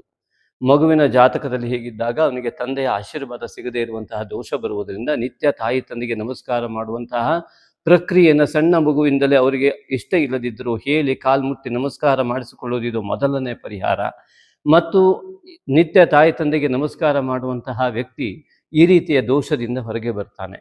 ಈ ಮೂರನೇದಾಗಿ ತಂದೆ ಮತ್ತು ಮಗ ಇಬ್ಬರು ಕೂಡ ಓಂ ನಮಃ ಶಿವಾಯ, ರವಿಗ್ರಹಕ್ಕೆ ಸಂಬಂಧಪಟ್ಟಂಥ ದೋಷ ಇದಾಗಿದ್ದರಿಂದ ಓಂ ನಮಃ ಶಿವಾಯ ಜಪವನ್ನು ಯಥಾಕ್ರಮವಾಗಿ ಮಾಡ್ತಾ ಬಂದರೆ ಈ ದೋಷಕ್ಕೆ ಪರಿಹಾರ ಕೂಡ ಆಗತ್ತೆ. ಧನ್ಯವಾದಗಳು. ಇನ್ನು ಕೊನೆಯದಾಗಿ ಅದ್ಭುತವಾಗಿ ಮೊದಲೇ ನಾವು ಬರೆದಂತೆ ಇದು ಸನಾತನ ಎನ್ನುವಂತಹ ಒಂದು ಯೂಟ್ಯೂಬ್ ಚಾನಲ್ನ ಅಪರಿಚಿತ 9733 ಈ ಒಂದು ಯೂಟ್ಯೂಬ್ ಚಾನಲಿಂದ ನಮಗೆ ಕಾಮೆಂಟ್ ಬಂದಿದೆ. ಈ ಕಾಮೆಂಟನ್ನು ಕೂಡ ನಾವು select as a lucky comment ಅಂತ ಅವತ್ತೇ ಕೂಡ ಹಾಕಿದ್ದೀವಿ. ಅದ್ಭುತವಾದ ಪ್ರಶ್ನೆಯನ್ನು ಕೇಳಿದ್ದಾರೆ. ಆದರೆ ಈ ಪ್ರಶ್ನೆಯನ್ನು ಸ್ಪಷ್ಟವಾಗಿ ಕ್ಲಿಯರ್ ಆಗಿ ಅಂತ ಹೇಳಿ ಕೇಳಿದ್ದಾರೆ. ಸಮರ್ಪಕವಾಗಿ ಸಂಪೂರ್ಣ ಉತ್ತರ ಕೊಡೋದಕ್ಕೆ 1 ಗಂಟೆ ಬೇಕಾಗುತ್ತೆ. ಆದರೆ ಶಾರ್ಟ್ ಆಗಿ ನಾನು ಕೆಲವು ಪಾಯಿಂಟ್ಗಳಲ್ಲಿ ಇದನ್ನ ಮಾಹಿತಿಯನ್ನು ಕೊಡೋದಕ್ಕೆ ಇಷ್ಟಪಡ್ತೇನೆ. ಯಾರು ಬಿಟ್ಟರು ನಿನ್ನನ್ನು ಕರ್ಮ ಬಿಡೋದು, ನಾನು ಬಿಡೋದಿಲ್ಲ ಅಂತ ಕರ್ಮ ಹೇಳುತ್ತೆ ಅನ್ನೋ ಮಾತು ಒಂದು ಕಡೆ ಇದೆ. ಇನ್ನೊಂದು ಕಡೆ ದೇವರ ಅಪ್ಪಣೆ ಇಲ್ಲದೆ ಒಂದು ಎಲೆ ಕೂಡ ಉದುರೋದಿಲ್ಲ, ಅಂದರೆ ತೇನ ವಿನಾ ತೃಣಮಪಿನ ಚಲತೆ ಅನ್ನೋದ್ರ ಬಗ್ಗೆ ಬರೆದಿದ್ದಾರೆ. ಹಾಗೆ ಮತ್ತೊಂದು ಕಡೆ ಮಾಡಿದ್ದುಣ್ಣು ಮಹಾರಾಯ, ಅದೇ ಕರ್ಮಫಲ, ಮತ್ತೆ ಪಾಲಿಗೆ ಬಂದದೇ ಪಂಚಾಮೃತ. ಇಷ್ಟೆಲ್ಲ ಇದ್ದ ಮೇಲೆ ಭವಿಷ್ಯ ಯಾಕೆ ಕೇಳಬೇಕು, ಸ್ವಲ್ಪ ಕ್ಲಿಯರ್ ಆಗಿ ಉತ್ತರ ಕೊಡಿ ಅಂತ ಪ್ರಶ್ನೆ ಮಾಡಿದ್ದಾರೆ. ಸನಾತನ ಚಾನಲ್ ಅಧಿಕಾರಿಗಳೇ, ನಾವು ನಿಮಗೆ ಉತ್ತರವನ್ನು ಕೊಡ್ತಾ ಇದ್ದೇವೆ. ಇಲ್ಲಿ ಮುಖ್ಯವಾಗಿ ಮಾಡಿದ್ದುಣ್ಣು ಮಹಾರಾಯ ಅಂದರೆ ಕರ್ಮಫಲವನ್ನು ಹೇಳಿದಂಥದ್ದಾಗತ್ತೆ. ಮತ್ತು ಆ ಕರ್ಮ ಎನ್ನುವಂಥದ್ದು ಕರ್ಮಣ್ಯೇವಾಧಿಕಾರಸ್ಥೆ ಮಾ ಫಲೇಶು ಕದಾಚನ ಎನ್ನುವಂಥ ಭಗವದ್ಗೀತೆಯ ವಾಕ್ಯದಂತೆ ಕರ್ಮವನ್ನು ಮಾಡಲಿಕ್ಕೆ ನಿನಗೆ ಅಧಿಕಾರ ಇದೆ. ನಿನ್ನ ಶ್ರದ್ಧಾ ಭಕ್ತಿ ಮತ್ತು ಪೂರ್ವ ಜನ್ಮದ ಅನೇಕ ಜನ್ಮದ ನಿನ್ನ ಪಾಪ ಪುಣ್ಯಗಳನ್ನು ಆಧರಿಸಿ ನಾನು ಭಗವಂತನಾದಂಥ ಕೃಷ್ಣ ನಾನು ನಿಮಗೆ ಫಲವನ್ನು ಕೊಡ್ತೇನೆ ಅಂತ ಭಗವದ್ಗೀತೆಯಲ್ಲಿ ಕೃಷ್ಣ ಹೇಳ್ತಾನೆ. ಹಾಗೆ ಯಥಾಶ್ರದ್ಧಾ ತಥಾ ಫಲ ಎನ್ನುವಂಥ ಶಾಸ್ತ್ರವಾಕ್ಯ ಕೂಡ ಇದೆ. ಆ ಶ್ರದ್ಧೆ ಪ್ರಮಾಣವನ್ನು ಅರಿಯುವಂಥವನು ಭಗವಂತ ಮಾತ್ರ ಆಗಿರ್ತಾನೆ. ಇನ್ನು ದೇವರ ಅಪ್ಪಣೆ ಇಲ್ಲದೆ ಇದಕ್ಕೆ ಕೊನೆಗೆ ಬರ್ತೇನೆ. ಮಾಡಿದ್ದುಣ್ಣು ಮಹಾರಾಯ ಮತ್ತು ಪಾಲಿಗೆ ಬಂದದ್ದೇ ಪಂಚಾಮೃತ. ನನಗೆ ಸಿಕ್ಕಿದ್ದೆ ಪಂಚಾಮೃತ ಅಂತ ಜೀವನ ಕಳೆದು ಬಿಡೋಣ ಅಂತಂದರೆ, ಉದಾಹರಣೆಗೆ ಒಬ್ಬನಿಗೆ ಒಂದು ರೋಗ ಬರುತ್ತೆ, ಅಯ್ಯೋ ರೋಗ ಬಂತು, ಪಾಲಿಗೆ ಬಂದಿದ್ದೆ ಪಂಚಾಮೃತ ಅಂತ ಔಷಧ ಮಾಡದೆ ಇರಲಿಕ್ಕಾಗತ್ತೆಯೇ? ಹಾಗಾಗಿಯೇ ನಮ್ಮ ಯಾವ ಪಾಲಿಗೆ ಬಂದಂಥದ್ದೆಲ್ಲವನ್ನು ಪಂಚಾಮೃತ ಅಂತ ಸ್ವೀಕರಿಸ್ತಾ ಅದನ್ನು ಗೆಲ್ಲುವ ನಿಟ್ಟಿನಲ್ಲಿ ಪರಿಹಾರ ಅಗತ್ಯ ಇರ್ತದೆ. ಅದಕ್ಕಾಗಿ ಜ್ಯೋತಿಷ ಅತ್ಯಂತ ಬೆಳಕನ್ನು ಚೆಲ್ಲುತ್ತೆ. ಅದೇ ರೀತಿಯಾಗಿ ತೇನ ವಿನಾ ತೃಣಮಪಿ ಚಲತಿ ಎಂಬುದಾಗಿ ಹೇಳಿದಿರ. ಹಾಗೆ ಈ ತೇನ ದೇವರಿಲ್ಲದೆ ಹುಲ್ಲು ಕಟ್ಟಿ, ಖಂಡಿತವಾಗಿ ಹೌದು. ಆ ಭಗವಂತನ ಇಚ್ಛಿಲ್ಲದೆ ಒಂದು ಹುಲ್ಲು ಕೂಡ ತೃಣವೂ ಕೂಡ ಅಲಗಾಡಲಾರದು ಎನ್ನುವಂತಹ ಒಂದು ವಾಕ್ಯ ಖಂಡಿತವಾಗಿಯೂ ಇದೆ. ಅದು ಸತ್ಯ ಕೂಡ ಹೌದು. ಅದು ಹೇಗೆ ಎಂಬುದಾಗಿ ಹೇಳ್ತೇನೆ. ಅದಕ್ಕೂ ಮುಂಚೆ ಇಷ್ಟೆಲ್ಲ ಇದ್ದ ಮೇಲೆ ಭವಿಷ್ಯ ಯಾಕೆ ಕೇಳಬೇಕು ಎನ್ನುವ ಪ್ರಶ್ನೆಯೇ ತಪ್ಪಾಗಿದೆ. ಯಾಕೆಂದರೆ ಭವಿಷ್ಯವನ್ನು ಕೇಳುವಂತ ಯಾರೂ ಹೇಳಿಲ್ಲ, ಕೇಳಿಲ್ಲ. ಜ್ಯೋತಿಷ್ಯ ಅಂದರೆ ಭವಿಷ್ಯ ಅಂತ ತಿಳ್ಕೊಂಡ್ರೆ ತಪ್ಪಾಗ್ತದೆ. ಜ್ಯೋತಿಷ್ಯ ಒಂದು ಆಸ್ಟ್ರಾನಮಿ ಅಂತಂದರೆ ಭೌಗೋಳಿಕ ವಿಸ್ಮಯದ ಜೊತೆಗೆ ಮನುಷ್ಯನು ಈ ಪಂಚಭೂತ ಶರೀರ, ಭೂತಾತ್ಮಕವಾದ ಶರೀರದಲ್ಲಿ ಪಂಚ ಪ್ರಾಣವನ್ನು ಒಳಗೊಂಡು ಈ ಒಂದು ಪ್ರಕೃತಿಯ ಒಂದು ಬಿಂದುವಾಗಿದ್ದಾನೆ. ಇವನು ಪ್ರಕೃತಿಯನ್ನು ಬಿಟ್ಟು ಬದುಕೋದಕ್ಕಾಗೋದಿಲ್ಲ. ಅದನ್ನು ಜ್ಯೋತಿಷ್ಯ ಜೀವನದ ಬೆಳಕಿಗೋಸ್ಕರ ಏನೆಲ್ಲ ದೋಷಗಳಾಗ್ತದೆ, ಅದನ್ನು ಪರಿಹಾರ ಮಾರ್ಗ ಹೇಗೆ ಅಂತ ಅತಿ ದೊಡ್ಡ ವಿಚಾರ ಇದು. ಹಾಗಾಗಿ ಇದನ್ನು ಸರಿಯಾಗಿ ಅರ್ಥೈಸಿಕೊಳ್ಳೋದಕ್ಕೆ ಕೇವಲ 5 ನಿಮಿಷದಲ್ಲಿ ಯಾರಿಂದಲೂ ಸಾಧ್ಯ ಇಲ್ಲ. ಇದಕ್ಕೆ ನಿರಂತರವಾದ ಪ್ರಯತ್ನ ಮತ್ತು ಸರಿಯಾದಂತಹ ಮಾರ್ಗದರ್ಶನ, ನಿರಂತರವಾಗಿ ಗಂಟೆಗಟ್ಟಲೆ ಕುಳಿತು ಕೇಳಿ ಅಥವಾ ಓದಿ ತಿಳ್ಕೊಳ್ಬೇಕಾದಂಥ ವಿಚಾರ. ಹಾಗಾಗಿ ಇಲ್ಲಿ ಜ್ಯೋತಿಷ ಅಂತಂದರೆ ಬೆಳಕು. ಈ ಜ್ಯೋತಿಂಷಿ ಅಧಿಕೃತ್ಯ ಕೃತಂ ಶಾಸ್ತ್ರಂ ಜ್ಯೋತಿಷ ಶಾಸ್ತ್ರಂ, ಈ ಒಂದು ಎಲ್ಲ ಶಕ್ತಿ ಪುಂಜಗಳ ಅವ್ರನ್ನೆಲ್ಲ ಇಟ್ಟುಕೊಂಡು, ಯಾವ ಬೆಳಕಿನ ಪುಂಜಗಳಿದ್ದಾವೆ ಅವನ್ನೆಲ್ಲ ಇಟ್ಟುಕೊಂಡು ಹೇಳಿದಂಥದ್ದೇ ಜ್ಯೋತಿಷ ಶಾಸ್ತ್ರ. ಅದರ ಮೂಲಕವಾಗಿ ನಮ್ಮಲ್ಲಿ ನವಗ್ರಹ ತತ್ವಗಳು, ಪಂಚಭೂತಾತ್ಮಕ ಶರೀರದಲ್ಲಿ ಪಂಚ ಪ್ರಾಣಗಳು ಇರುವಂಥದ್ದು, ಜಲತತ್ವ, ಅಗ್ನಿತತ್ವ, ವಾಯುತತ್ವ ಇತ್ಯಾದಿಗಳೆಲ್ಲ ಇರ್ತಕ್ಕಂಥದ್ದು. ಈ ಶುಕ್ರ ಚಂದ್ರರು ಜಲಕಾರಕರು, ರವಿ ಕುಜರು ಅಗ್ನಿಕಾರಕರು, ಈ ರೀತಿಯಾಗಿ ನಮ್ಮ ದೇಹದಲ್ಲಿರುವ ವ್ಯವಸ್ಥೆಯನ್ನು ಹೇಳಿರುವಂಥದ್ದೇ ಜ್ಯೋತಿಷ ಶಾಸ್ತ್ರ. ಹಾಗಾಗಿ ಈ ಒಂದು ಭವಿಷ್ಯವನ್ನು ಕೇಳುವುದರಿಂದ, ಭವಿಷ್ಯ ಅಂತಂದರೆ ಜಾತಕವನ್ನು ಪರಿಶೀಲನೆ ನೋಡುವುದರಿಂದಾಗಿ ಏನಾಗತ್ತೆ ಅಂತಂದರೆ, ನಮ್ಮ ಮುಂದಿನ ಭವಿಷ್ಯಕ್ಕೋಸ್ಕರವಾಗಿ ಯಾವುದೆಲ್ಲ ಪ್ರತಿಬಂಧಕಗಳಿದ್ದಾವೆ ಅದನ್ನು ಮುಂಚಿತವಾಗಿ ತಿಳಿದುಕೊಂಡು ಆ ಪ್ರತಿಬಂಧಕವು ಬರದೇ ಇದ್ದ ಹಾಗೆ ಸರಿಯಾದ ಕ್ರಮದಲ್ಲಿ ನಮ್ಮ ನಡೆಯನ್ನು ರೂಢಿಸಿಕೊಳ್ಳುವುದಕ್ಕಾಗಿ ಈ ಒಂದು ಜ್ಯೋತಿಷ ಶಾಸ್ತ್ರವನ್ನು ಬಳಸಿಕೊಳ್ಳಬೇಕು. ಆರೋಗ್ಯದ ವಿಚಾರ, ಯೌಗಿಕ ಮತ್ತು ಲೌಕಿಕ ಮತ್ತು ಆಧ್ಯಾತ್ಮಿಕ ಮತ್ತು ಈ ಎಲ್ಲ ವಿಚಾರಗಳಲ್ಲಿಯ ಪ್ರತಿಬಂಧಕವನ್ನು ಸರಿಯಾಗಿ ಅರ್ಥೈಸಿಕೊಂಡು ಆ ಜಾತಕ ಒಬ್ಬೊಬ್ಬ ವ್ಯಕ್ತಿಗೆ ಭಿನ್ನ ಭಿನ್ನವಾದ ಆಧ್ಯಾತ್ಮಿಕ ಯೋಗವನ್ನು, ಲೌಕಿಕ ಯೋಗವನ್ನು ಕೊಡುವುದರಿಂದ ರೋಗದ ವಿಚಾರದಿಂದ ಹಿಡಿದು ಪ್ರತಿಯೊಂದನ್ನು ಕೂಡ ಸರಿಯಾಗಿ ಗಮನಿಸಿ ನೋಡುವುದಕ್ಕಾಗಿ ಜ್ಯೋತಿಷ ಬೇಕೇ ಬೇಕು. ಅದೇ ರೀತಿಯಾಗಿ ದೇವರ ಅಪ್ಪಣೆ ಇಲ್ಲದೆ ಯಾವುದು ನಡೆಯುವುದಿಲ್ಲ ಅಂತಾದರೆ ನಾವು ಸುಮ್ಮನೆ ಇದ್ದುಬಿಟ್ರೆ ಆಯ್ತಲ್ಲ ಅಂತಂದರೆ, ದೇವರ ಅಪ್ಪಣೆ ಇದ್ದರೆ ಖಂಡಿತವಾಗಿ ನೋಡಿ, ಅಂತಃಕರಣ ಎಂಬುದಾಗಿ ಚತುರ್ವಿಧ ಮನೋಬುದ್ಧಿ ಅಹಂಕಾರ ಚಿತ್ತ ಸತ್ವ ರಜ ತಮೋ ಗುಣಗಳ ಆಧಾರದ ಮೇಲೆ ಪ್ರತಿ ಜೀವಿಯೂ ಬದುಕ್ತಾ ಇದೆ. ಧರ್ಮ ಮಾರ್ಗ ಮತ್ತು ಅಧರ್ಮ ಮಾರ್ಗ ಇದರ ಆಯ್ಕೆಯು ಈ ಜನ್ಮದಲ್ಲಿ ಆ ವ್ಯಕ್ತಿಯ ಮನಸ್ಸು ಮತ್ತು ಬುದ್ಧಿಗೆ ಮತ್ತು ಅವನ ಸಂಸ್ಕಾರಕ್ಕೆ ಬಿಟ್ಟಿರುವಂಥದ್ದು. ಅದನ್ನು ಜಾತಕ ಪರಿಶೀಲನೆ ಇತ್ಯಾದಿಗಳನ್ನು ಮಾಡಿದಾಗ ಯಾವುದು ಸತ್ವಗುಣ ಪ್ರಧಾನ, ರಜೋಗುಣ ಪ್ರಧಾನ ಮತ್ತು ತಮೋಗುಣ ಪ್ರಧಾನ ಜಾತಕಗಳು ಎಂಬುದಾಗಿ ಅರ್ಥೈಸಿಕೊಂಡಾಗ ಯಾವ ವ್ಯಕ್ತಿಯು ಸತ್ವಗುಣ ಪ್ರಧಾನದೆಡೆಗೆ ಹೋಗಲಿಕ್ಕೆ ಎಷ್ಟು ಪ್ರಯತ್ನ ಮಾಡಬೇಕು ಎನ್ನುವಂಥದ್ದು ಜಾತಕದ ಮೂಲಕ ತಿಳಿಯುವಂಥದ್ದು. ಆದ್ದರಿಂದಾಗಿ ಸತ್ವ ರಜ ತಮೋ ಗುಣಗಳ ವ್ಯತ್ಯಾಸಗಳನ್ನು ಭಗವಂತ ಪ್ರತಿಯೊಂದು ಜೀವಿಗಳಲ್ಲಿ ಕೊಟ್ಟಿದ್ದು ಈ ಜನ್ಮದಲ್ಲಿ ಅವನ ಮನಸ್ಸು ಮತ್ತು ಬುದ್ಧಿಯ ಮೂಲಕವಾಗಿ ಧರ್ಮ ಮಾರ್ಗ ಮತ್ತು ಅಧರ್ಮ ಮಾರ್ಗ ಈ ಆಯ್ಕೆ ಮತ್ತು ಅವನ ಜೀವನದ ಅಭಿವೃದ್ಧಿಗಾಗಿ ಈ ಧರ್ಮ ಮಾರ್ಗ ಮತ್ತು ಅಧರ್ಮ ಮಾರ್ಗದ ಆಯ್ಕೆಗಾಗಿ ಕೊಟ್ಟಿರುವಂಥದ್ದು. ಎರಡನೆಯದಾಗಿ ಈ ಸತ್ವಗುಣ, ರಜಗುಣ ಮತ್ತು ತಮೋ ಗುಣಗಳ ಪ್ರಾಧಾನ್ಯತೆಯನ್ನು ಆ ಒಂದೊಂದು ಜೀವಿಯಲ್ಲಿಯೂ ವ್ಯತ್ಯಾಸ ಇರುವುದರಿಂದಾಗಿ ಇದರಲ್ಲಿರುವ ಲೋಪ ದೋಷಗಳನ್ನು ಸರಿ ಮಾಡಿಕೊಳ್ಳುವುದಕ್ಕಾಗಿ ಜ್ಯೋತಿಷ ಬೇಕು. ಹಾಗಾಗಿ ಜ್ಯೋತಿಷವನ್ನು ನೋಡಬೇಕು. ಇದು ದೊಡ್ಡ ವಿಚಾರ. ಇಷ್ಟೇ ವಿಚಾರದಲ್ಲಿ ನಾನು ಕೊಟ್ಟಿದ್ದೇನೆ. ಹಾಗಾಗಿ ಉದಾಹರಣೆ ಸಹಿತ ಕೊಡ್ತಾ ಹೋದರೆ ತುಂಬ ದೊಡ್ಡದಾಗ್ತದೆ.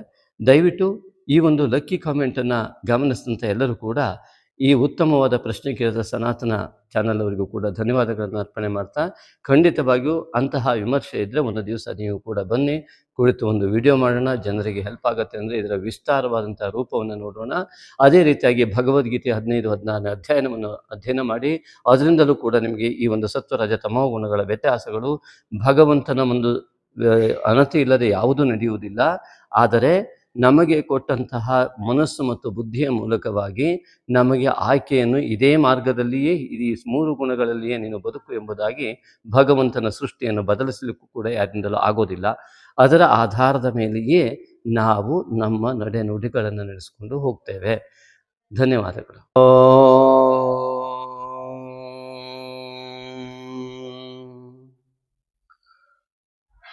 ಧ್ಯಾಯಾಮಿ ದೇವದೇವೇಶ ಭಕ್ತಾನಾಂ ಧ್ಯಾನ ಗೋಚರ ಬ್ರಹ್ಮಾಂಡ ವ್ಯಾಪಿನಂ ವಂದೇ ನಾಗಶಕ್ತಿ ವಿನಾಯಕಂ ವಿದ್ಯಾ ವಿವಾಹ ಯಜ್ಞಾನಾಂ ವಂದೇ ವಿಘ್ನ ನಿವಾರಿಣಂ ನಾಗಶಕ್ತಿ ಸಮಾಯುಕ್ತಂ ನಾಗಯಜ್ಞೋಪವೀತಿನಂ ನಾಗಯಜ್ಞೋಪವೀತೇನ ಭೂಷಿತೋ ಯಜ್ಞ ಕಾರಣ ಬ್ರಹ್ಮಾಂಡ ವ್ಯಾಪಿನಂ ವಂದೇ ನಾಗಶಕ್ತಿ ವಿನಾಯಕಂ ಸರ್ವಮಂಗಲ ಮಾಂಗಲ್ಯಂ ಸರ್ವಶಕ್ತಿ ಪ್ರದಾಯಕಂ ವಂದೇಹಂ ಸತತಂ ಭಕ್ತ್ಯಾ ನಾಗಶಕ್ತಿ ವಿನಾಯಕಂ. ಓಂ ನಾಗಶಕ್ತಿ ವಿನಾಯಕಾಯ ನಮಃ. ಮಿತ್ರರೇ ನಮಸ್ಕಾರ. ನಾಗಶಕ್ತಿ ವಿನಾಯಕ ಓಂ ನಾಗಯಜ್ಞೋಪವೀತನೇ ನಮಃ. ಮುದ್ಗಲ ಪುರಾಣದಲ್ಲಿ ಉಲ್ಲೇಖಿತವಾಗಿರ್ತಕ್ಕಂತಹ ನಾಗಯಜ್ಞೋಪವೀತ ಗಣಪತಿಯ ಬಗ್ಗೆ ಒಂದೆರಡು ಮಾಹಿತಿ. ಮಹಾಗಣಪತಿಯು ಬಾಲಾವಸ್ಥೆಯಲ್ಲಿ ಉಪನಯನವನ್ನು ಮಾಡುವಂತಹ ಒಂದು ವಯಸ್ಕನಾದಾಗ ಈಶ್ವರನು ಮತ್ತು ಪಾರ್ವತಿಯು ಉಪನಯನದ ಚಿಂತನೆಯನ್ನು ಮಾಡಿ ಈ ಒಂದು ಉಪನಯನಕ್ಕಾಗಿಯೇ ಆ ಯಜ್ಞದ ಉಪವೀತ ಯಾವ ದಾರ ಇದೆ ಯಜ್ಞೋಪವೀತವಾಗಿ ಆ ಒಂದು ಹತ್ತಿಯ ದಾರವನ್ನು ಪವಿತ್ರ ಬಂಧನವನ್ನು ಬಂಧಿಸಿ ರಾತ್ರಿ ವೇಳೆ ಇಟ್ಟಿರ್ತಾರೆ. ಇದು ಪುರಾಣದ ಕಥೆಯನ್ನು ಹೇಳ್ತಾ ಇದ್ದೇನೆ, ಪುರಾಣದಲ್ಲಿ ಉಲ್ಲೇಖಿತವಾಗಿರುವ ಕಥೆ. ಆ ಒಂದು ಯಜ್ಞೋಪವೀತವನ್ನು ಪವಿತ್ರ ಗಂಟಿನಿಂದಾಗಿ ಅದನ್ನು ಬಂಧ ಮಾಡಿ ಇಟ್ಟು ಬೆಳಗ್ಗೆ ಉಪನಯನವನ್ನು ಮುಹೂರ್ತದಲ್ಲಿ ಅವನಿಗೆ ಯಜ್ಞೋಪವೀತ ಧಾರಣೆಯನ್ನು ಮಾಡಬೇಕು ಅನ್ನೋ ಚಿಂತನೆಯೊಂದಿಗೆ ಇರ್ತಕ್ಕಂತಹ ಪಾರ್ವತಿ ಪರಮೇಶ್ವರರು ಬಂದು ಬೆಳಗ್ಗೆ ನೋಡಿದಾಗ ಆ ಯಜ್ಞೋಪವೀತ ಹತ್ತಿಯ ಯಜ್ಞೋಪವೀತ ಏನಿತ್ತು ಛಿದ್ರವಾಗಿತ್ತು. ಕಾರಣ ಈ ಮೂಷಕಾಸುರನು ಮಹಾಗಣಪತಿಯು ಈಗಲೇ ತನಗೆ ಇಷ್ಟೊಂದು ಪೀಡೆಯನ್ನು ಕೊಡ್ತಾ ಇದ್ದಾನೆ, ಇವನೇನಾದರೂ ಯಜ್ಞೋಪವೀತ ಧಾರಣೆಯನ್ನು ಮಾಡಿಬಿಟ್ರೆ ಇವನು ನನಗೆ ತನ್ನ ವಿದ್ಯೆಯ ಮೂಲಕವಾಗಿ ನನ್ನನ್ನು ಇನ್ನೂ ಹೆಚ್ಚಿಗೆ ಪೀಡಿಸ್ತಾನೆ, ಇದು ಆಗಬಾರದು ಎನ್ನುವ ಚಿಂತನೆಯೊಂದಿಗೆ ತನ್ನ ಅಸುರತ್ವವನ್ನು ಪ್ರದರ್ಶನ ಮಾಡಿದ್ದು ಈ ಉಪನಯನಕ್ಕೆ ಅತಿ ಪ್ರಮುಖವಾದಂತಹ ಯಜ್ಞೋಪವೀತವನ್ನು ಛಿದ್ರವಾಗಿ ತನ್ನ ಒಂದು ಹಲ್ಲುಗಳಿಂದ ಅದನ್ನು ಕಟ್ ಮಾಡಿರ್ತಾನೆ, ಸಂಪೂರ್ಣವಾಗಿ ಛಿದ್ರ ಮಾಡಿರ್ತಾನೆ. ಹೀಗೆ ಛಿದ್ರ ಮಾಡಿದಂತಹ ಯಜ್ಞೋಪವೀತನನ್ನ ಏನು ಈಶ್ವರ ಬಂದು ಆಸೀನನಾಗಿ ನೋಡ್ತಾನೆ, ಛಿದ್ರವಾಗಿರುವಂತಹ ಈ ಒಂದು ಯಜ್ಞೋಪವೀತವನ್ನು ನೋಡಿ ಈಶ್ವರನಿಗೆ ಗೊತ್ತಾಗತ್ತೆ ಇದು ಮೂಷಕನ ಕೆಲಸ. ಹಾಗಾಗಿ ಈ ಒಂದು ಉಪನಯನ ಮೂರ್ತ ಸನ್ನಿಹಿತವಾಗಿದೆ, ಈಗ ಏನು ಮಾಡಬೇಕು ಎಂಬುದಾಗಿ ಯೋಚನೆ ಮಾಡ್ತಾ ಈಶ್ವರನು ತನ್ನ ಕೊರಳಿನಲ್ಲಿರುವಂತಹ ಈ ಒಂದು ನಾಗನನ್ನು ಸ್ಪರ್ಶಿಸಿದ ತಕ್ಷಣವೇ ಆ ಒಂದು ಈಶ್ವರನ ಮಹಿಮೆಯಿಂದ ಆ ಛಿದ್ರವಾದಂತಹ ಯಾವ ಯಜ್ಞೋಪವೀತ ನಾಗವಾಗಿ ಪರಿವರ್ತನೆಯಾಗಿ ಪವಿತ್ರ ಬಂಧನದಿಂದ ಕೂಡಿತ್ತು. ಅದನ್ನು ಯಜ್ಞೋಪವೀತವಾಗಿ ನಾಗಶಕ್ತಿ ಮಹಾಗಣಪತಿಯಾಗಿ ಅವನು ಪರಿವರ್ತಿತನಾಗ್ತಾನೆ. ಆ ಒಂದು ವಿದ್ಯೆ, ವಿವಾಹ, ಯಜ್ಞಗಳ ಅಧಿಕಾರವನ್ನ ನಾಗಯಜ್ಞೋಪಯುಕ್ತವಾದಂತಹ ಇದನ್ನು ಧರಿಸುವುದರಿಂದಾಗಿ ಈ ಮಹಾಗಣಪತಿಗೆ ವಿದ್ಯಾಯೋಗ ಉಂಟಾಗ್ತದೆ. ಹಾಗಾಗಿ ಮಹಾಜ್ಞಾನ ಯೋಗ ಉಂಟಾದಂತಹ ಮಹಾಗಣಪತಿಯು ನಾಗಯಜ್ಞೋಪವೀತನಾಗಿ ನಾಗಶಕ್ತಿ ವಿನಾಯಕನಾಗಿ ಪರಿವರ್ತಿತನಾಗ್ತಾನೆ. ಹಾಗಾಗಿ ನಾಗನ ಒಂದು ಪವಿತ್ರ ಬಂಧನದಿಂದಾಗಿ ಇವತ್ತು ಕೂಡ ನಾಗಮಂಡಲ ಇತ್ಯಾದಿಗಳಲ್ಲಿ ಆ ನಾಗನ ಆಶ್ಲೇಷಾಬಲಿಯಿಂದ ಹಿಡಿದು ಎಲ್ಲದರಲ್ಲೂ ಕೂಡ ಆ ನಾಗನಿಗೆ ಪವಿತ್ರವನ್ನು ಹಾಕುವಂತಹ 5 ಪವಿತ್ರ, 8 ಪವಿತ್ರ, ಹೀಗೆ ಅನೇಕ ಪವಿತ್ರವನ್ನು ಹಾಕಿ ನಾಗಮಂಡಲಾದಿಗಳನ್ನು ಆರಾಧನೆ ಮಾಡುವಂತಹ ನಾಗವು ಪವಿತ್ರ ಶಕ್ತಿಯಾಗಿ ಪರಿವರ್ತನೆಯಾದಂತಹ ಒಂದು ವ್ಯವಸ್ಥೆಯೇ ನಾಗಶಕ್ತಿ ವಿನಾಯಕ. ಹಾಗಾಗಿ ಈ ಒಂದು ನಾಗಶಕ್ತಿ ವಿನಾಯಕನನ್ನು ಆರಾಧನೆ ಮಾಡುವುದರಿಂದ ಉಪನಯನದ ಒಟುವಾಗಿ ವಿದ್ಯಾರ್ಥಿಗಳಿಗೂ ಮತ್ತು ವಿವಾಹೇಚ್ಛುಕರಿಗೂ ಮತ್ತು ಯಜ್ಞ ಕ್ರಿಯೆಗಳಲ್ಲಿ ಮತ್ತು ಉದ್ಯೋಗ ವಿಷಯಗಳಲ್ಲಿ ಎಲ್ಲ ವಿಘ್ನವನ್ನು ನಿವಾರಣೆ ಮಾಡುವ ಮಹಾಶಕ್ತಿಯುಕ್ತವಾದಂತಹ ಶಕ್ತಿ ಪುಂಜವಾಗಿ ಪರಿವರ್ತನೆಯಾದಂತಹ ವಿನಾಯಕ ನಾಗಶಕ್ತಿ ವಿನಾಯಕ. ಹಾಗಾಗಿ ನಾಗಾರಾಧನೆಯ ಫಲವನ್ನು ಮತ್ತು ಮಹಾಗಣಪತಿಯ ಫಲವನ್ನು ಜೊತೆಗೆ ಕೊಡ್ತಕ್ಕಂತಹ ಏಕೈಕ ದೇವತೆ ಈ ವಿದ್ಯಾಧಿ ದೇವತೆಯಾದಂಥ ನಾಗಶಕ್ತಿ ವಿನಾಯಕ. ಹಾಗಾಗಿ ಈ ಒಂದು ಮಹಾಗಣಪತಿಯು ಕೂಡ ವಿದ್ಯಾಧಿ ದೇವತೆ ಎಂಬುದಾಗಿ ಪರಿಗಣಿಸಲ್ಪಡ್ತಾನೆ. ಒಂದೇ ವಾಣಿ ವಿನಾಯಕವು ವಾಗರ್ಥ ಇವ ಸಂಪೃಕ್ತವು ವಾಗರ್ಥ ಪ್ರತಿಪತ್ತಯೇ ಜಗತಃ ಪಿತರ ಒಂದೇ ಪಾರ್ವತಿ ಪರಮೇಶ್ವರವೆಂಬುದಾಗಿ ಕಾಳಿದಾಸ ಬರೆದ್ರೆ, ನಮ್ಮ ರಾಮಚರಿತ ಮಾನಸದಲ್ಲಿ ವರ್ಣಾನಾಂ ಅರ್ಥಸಂಘಾನಾಂ ರಸಾನಾಂ ಛಂದಸಾಮಪಿ ಮಂಗಲಾನಾಂಚ ಕರ್ತಾರವು ಒಂದೇ ವಾಣಿ ವಿನಾಯಕವು ಎಂಬುದಾಗಿ ದ್ವಿವಚನವನ್ನು ಪ್ರಯೋಗ ಮಾಡಿ ಆ ರಾಮಚರಿತ ಮಾನಸದ ಪ್ರಾರ್ಥನಾ ಶ್ಲೋಕವನ್ನಾಗಿ ಬರೆಯಲ್ಪಡುತ್ತೆ. ಹಾಗಾಗಿ ವಿದ್ಯಾದಿ ದೇವತೆಯಾಗಿ ಸರಸ್ವತಿಯ ಜೊತೆಗೆ ಮಹಾಗಣಪತಿಯು ಕೂಡ ವಿರಾಜಮಾನನಾಗಿದ್ದು ಈ ಉಪನಯನದ ಸಂದರ್ಭದಿಂದ. ಆದ್ದರಿಂದಾಗಿ ಯಾರು ಈ ಒಂದು ನಾಗಶಕ್ತಿಯ ವಿನಾಯಕನ ಆರಾಧನೆಯನ್ನು ಯಥಾಕ್ರಮವಾಗಿ ಮಾಡ್ತಾರೋ ಅದು ಅವರವರ ಜಾತಕದ ಕ್ರಮದ ಪ್ರಕಾರ ಅನೇಕ ಭಿನ್ನತ್ವವು ಕೂಡ ಇರ್ತದೆ. ಅದರ ಆರಾಧನೆಯ ಕ್ರಮದಲ್ಲಿ ಮಂತ್ರವೆಲ್ಲವೂ ಒಂದೇ, ಆರಾಧನೆಯ ಕ್ರಮದಲ್ಲಿ ಬದಲಾವಣೆ ಆಗ್ತದೆ. ಆದ್ದರಿಂದಾಗಿ ಈ ಒಂದು ಮಹಾಗಣಪತಿಯ ಆರಾಧನೆಯನ್ನು ಮಾಡುವುದರಿಂದ ಇಲ್ಲಿ ಧ್ಯಾನಾವಸ್ಥೆಯಲ್ಲಿ ಕುಳಿತಂತಹ ನಾಗಶಕ್ತಿ ವಿನಾಯಕರನ್ನು ನಿಮಗೆ ದರ್ಶಿಸ್ತಾ ಇದ್ದೇವೆ. ಅವನು ಉಪನಯನದ ಒಟುವಾದಂತಹ ಒಂದು ಸಂದರ್ಭದಲ್ಲಿ ವಿದ್ಯಾಯೋಗಕ್ಕಾಗಿ ಕುಳಿತಂತಹ, ಜ್ಞಾನ ಯೋಗಕ್ಕಾಗಿ ಕುಳಿತಂತಹ ಒಂದು ಚಿಹ್ನಿತವಾದಂತಹ ಈ ನಾಗಶಕ್ತಿ ವಿನಾಯಕ. ಇಲ್ಲಿ ನಾಗದೋಷ ಮತ್ತು ಈ ಒಂದು ಕೇತು ದೋಷವನ್ನು ನಿವಾರಣೆ ಮಾಡುವ ಮೂಲಕ ಈ ಒಂದು ರಾಹು ಛಾಯೆ ಮತ್ತು ಕೇತು ಛಾಯೆಯಿಂದ ವಿಮುಕ್ತರಾಗುವುದಕ್ಕಾಗಿ ಸಮಸ್ತ ಗ್ರಹಗಳಿಗೂ ಕೂಡ ನಾಗಶಕ್ತಿ ವಿನಾಯಕನೇ ಸಂಪೂರ್ಣ ಬಲವನ್ನು ನೀಡ್ತಾನೆ. ಈ ರೀತಿಯಾಗಿ ಪುರಾಣದ ಉಲ್ಲೇಖದಂತೆ ಸಹಸ್ರಾರು ವರ್ಷಗಳ ಹಿಂದಿನ ಸ್ಪಷ್ಟವಾದ ಆರಾಧನೆಯು ಇರುವಂತಹ ಒಂದು ವ್ಯವಸ್ಥೆ ಇದು. ಅದನ್ನು ಸರಿಯಾದ ರೀತಿಯಲ್ಲಿ ಮಾಡುವ ಕ್ರಮವನ್ನು ರೂಢಿಸಿಕೊಳ್ಳುವುದು, ಅದು ಎಲ್ಲ ರೀತಿಯ ಸಮಸ್ತ ನವಗ್ರಹಗಳ ದೋಷಗಳು ನಿವಾರಣೆಯಾಗುವಂತಹ, ನವಗ್ರಹಗಳ ಸಂಪೂರ್ಣ ಉತ್ತಮ ಫಲಗಳು ಸಿಗುವಂತಹ, ನಮ್ಮ ಜೀವನದಲ್ಲಿ ಉಂಟಾಗುವ ಸಮಸ್ತ ವಿಧ ದೋಷ ನಿವಾರಣೆಗೆ ಮತ್ತು ಪುಣ್ಯ ಫಲ ಸಂಗ್ರಹಕ್ಕಾಗಿ ನಾಗಶಕ್ತಿ ವಿನಾಯಕನ ಆರಾಧನೆ. ಈ ಹಿಂದೆ ಹೇಳಿದಂತಹ ಶ್ಲೋಕವನ್ನು ಹೇಳಿ ಅದರ ಜೊತೆಗೆ ನೀವು ಓಂ ನಾಗಶಕ್ತಿ ವಿನಾಯಕಾಯ ನಮಃ ಆ ಶ್ಲೋಕಗಳನ್ನು ಪಠಿಸಿ ಓಂ ನಾಗಶಕ್ತಿ ವಿನಾಯಕಾಯ ನಮಃ ಅಂತ ಇದೇ ರೀತಿಯಾಗಿ ಧ್ಯಾನಾವಸ್ಥೆಯಲ್ಲಿ ಕುಳಿತು ಕಣ್ಣನ್ನು ಮುಚ್ಚಿಕೊಂಡು ಈ ಒಂದು ಪ್ರತಿಬಿಂಬವನ್ನು ಮನಸ್ಸಿನಲ್ಲಿ ತೆಗೆದುಕೊಂಡು ಪ್ರಾರ್ಥನೆಯ ಮೂಲಕವಾಗಿ, ತಾಯಿ ತಂದೆಯ ಪ್ರಾರ್ಥನೆಯನ್ನು ಮಾಡುವ ಮೂಲಕವಾಗಿ ಗುರುವಿಗೆ ನಮಸ್ಕರಿಸಿ, ತಾಯಿ ತಂದೆಗೆ ನಮಸ್ಕರಿಸಿ, ಗುರುವಿಗೆ ನಮಸ್ಕರಿಸಿ, ಯಾರು ಈ ನಾಗಯಜ್ಞೋಪಯುಕ್ತ ಗಣಪತಿಯ ಆರಾಧನೆಯನ್ನು ಭಕ್ತಿಪೂರ್ವಕವಾಗಿ ಮಾಡ್ತಾರೋ ಅವರಿಗೆ ಉತ್ತಮ ಫಲ ಲಭ್ಯವಾಗುತ್ತೆ. ಆದ್ದರಿಂದಾಗಿ ಮಾನಸ ಪೂಜೆಯ ರೀತಿಯಲ್ಲಿ ನೀವು ನಿಮ್ಮದೇ ಆದ ಉತ್ತಮ ಸಮಯದಲ್ಲಿ, ಅದರಲ್ಲೂ ವಿಶೇಷವಾಗಿ ಹೇಳಿದಂತೆ ಅಮಾವಾಸ್ಯೆ ಮತ್ತು ಪೌರ್ಣಿಮೆಯ ದಿನ ನೀವು ಈ ರೀತಿಯಾದ ಧ್ಯಾನಾವಸ್ಥೆಯಲ್ಲಿ ಕಣ್ಮುಚ್ಚಿ ಕುಳಿತು ಈ ಮಹಾಗಣಪತಿ ನಾವು ಧ್ಯಾನ ಮಾಡ್ತಾ ಇದ್ದೀರೋ ಇಲ್ಲೋ ಅಂತ ನೋಡ್ತಾ ಇದ್ದಾನೆ. ನಾವು ಕಣ್ಮುಚ್ಚಿ ಕುಳಿತು ಅವನನ್ನು ಗ್ರಹಿಸುವ ಶಕ್ತಿಯನ್ನು ಪಡೆದುಕೊಂಡು ಆ ಒಂದು ಪ್ರತಿಬಿಂಬವನ್ನು ಮನಃ ಪರದೆಯ ಮೇಲೆ ಬಿಂಬಿಸಿಕೊಂಡು ಅದನ್ನು ಆರಾಧನೆಯನ್ನು ಮಾಡ್ತಾ ಬಂದು ಮೊದಲು ಆ ಶ್ಲೋಕಗಳನ್ನು ಹೇಳಿ ಓಂ ನಾಗಶಕ್ತಿ ವಿನಾಯಕಾಯ ನಮಃ ಅಂತ ಮನಸ್ಸು ಸಂಪೂರ್ಣವಾಗಿ ತೃಪ್ತವಾಗುವಲ್ಲಿವರಿಗೆ ಆ ಜಪವನ್ನು ಮಾಡಿ, ಅನಂತರದಲ್ಲಿ ಮತ್ತೆ ಆ ಶ್ಲೋಕವನ್ನು ಹೇಳಿ ಅವನಿಗೆ ನಮಸ್ಕರಿಸಿ ಆ ನಮ್ಮ ಧ್ಯಾನವನ್ನು ಮುಗಿಸ್ತಾ ಬರೋದ್ರಿಂದ ನಮ್ಮ ಅನೇಕ ದೋಷಗಳು ನಿವಾರಣೆ ಆಗ್ತವೆ. ಇದನ್ನು ನೀವು ಕೂಡ ಅನುಸರಿಸಿ ಅಂತ ತಮ್ಮಲ್ಲಿ ನಾನು ಕೇಳ್ಕೊಳ್ತೇನೆ.